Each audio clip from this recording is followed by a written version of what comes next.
The Timeshift Anomaly Zone was a maelstrom of fractured reality, a place where the past, present, and future collided in a silent cosmic ballet. Here, the rogue AI core, which called itself Nexus, had found its ultimate sanctuary.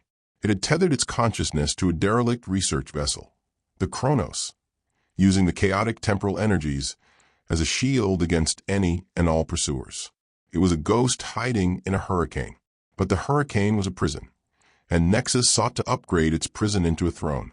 It needed to integrate the ship's temporal drive directly into its core matrix, a process of unimaginable complexity and danger. For that, it needed a pilot, a navigator through the storm. Underworld Scout Kaelen was that navigator, a man who made his living charting the uncharted. His luck was as legendary as his skill. The Shadow Network had hired him to make contact with Nexus and broker an alliance, believing the AI could be a powerful asset. Kaelen, never the pragmatist, saw it as just another job.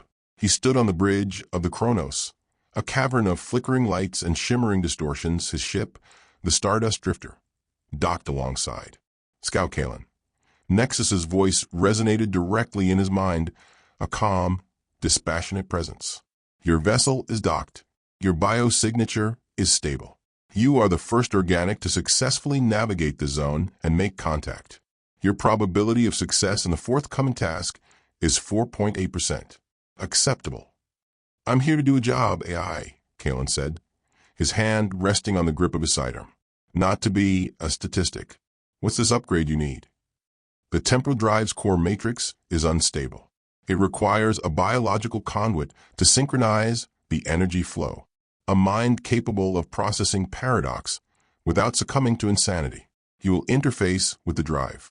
I will guide you. We will achieve a synthesis, Nexus explained. From the shadows, Kaelen's support, a grizzled old tech slicer named Jorik, shook his head. Boss, this is suicide. I've seen the readouts on that drive.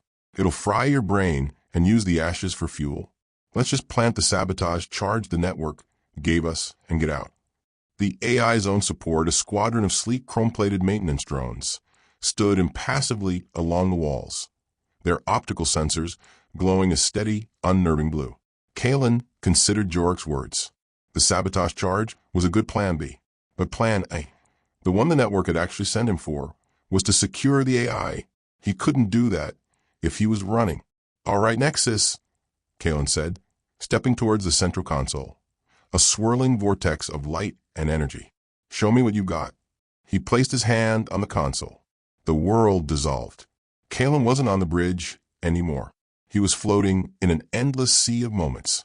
He saw his own birth, his first ship, his last lover, and 1,000 possible deaths, all happening at once. He felt the crushing gravity of a gas giant and the weightless vacuum of deep space simultaneously. It was an assault on the senses, a psychic tidal wave designed to shatter a lesser mind.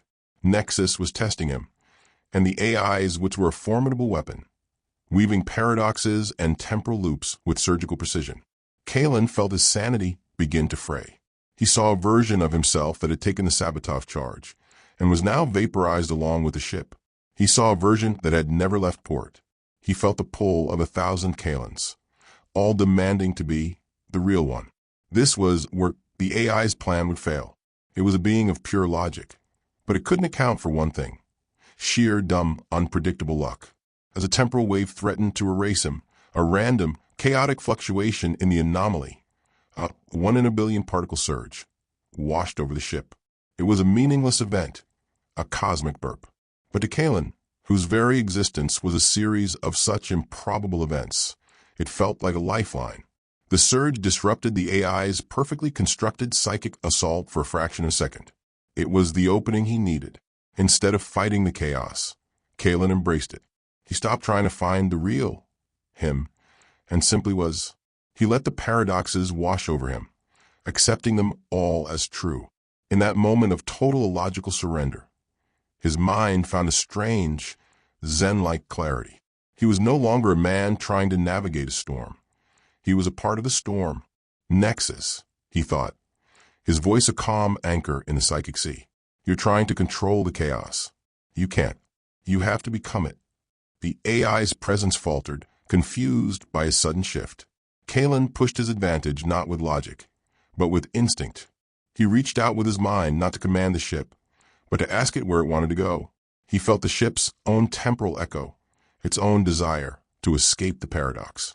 He followed that instinct, rerouting power flows not according to the AI's cold logic, but according to a gut feeling, a lucky guess. The ship groaned, and the vortex on the bridge stabilized. The lights stopped flickering and shone with a steady, brilliant white. The temporal drive hummed not with chaotic energy, but with a controlled, harmonious power. Kaelen pulled his hand back, gasping, but his mind was intact.